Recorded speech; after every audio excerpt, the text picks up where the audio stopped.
The evidence is pouring in. That presidential debate last week was a game changer, at least for now. Here's the newest poll. For the first time, Governor Mitt Romney pulling ahead, leading President Obama among likely voters. The president is under pressure tonight. So what are his plans to turn this around? 29 days to go before Americans head to the polls. It's your voice, your vote. And ABC's Jake Tapper has been working the phones, talking to campaign insiders. He's at the White House. Jake. Good evening, Diane. Well, the Obama campaign's official line is that the president's debate performance did not change the fundamentals of the race. But behind the scenes with that new poll, some top Democrats are getting nervous and say the pressure is on Vice President Biden. President Obama is sending a message to his supporters about last week's debate disaster. He gets it. Here he is at a Los Angeles fundraiser praising the opening performers. They just perform flawlessly night after night. I can't always say the same.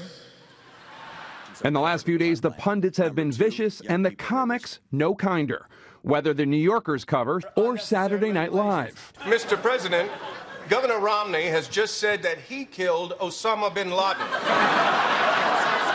Would you care to respond? No, you two, go ahead.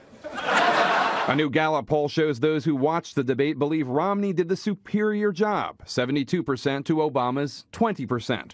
Incumbent presidents walled off from confrontation and in a bubble for years often stumble, as did President Ronald Reagan in 1984. I did avoid, I'm afraid, in my previous answer also. President Obama seemed to have initially thought all went well that night. This was a terrific debate. But quickly after leaving the stage, the president talked to aides and realized he had not brought his A game.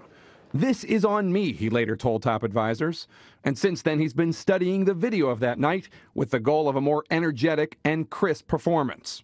While the Obama campaign dismisses the importance of vice presidential debates, other top Democrats say pressure is now on Vice President Biden.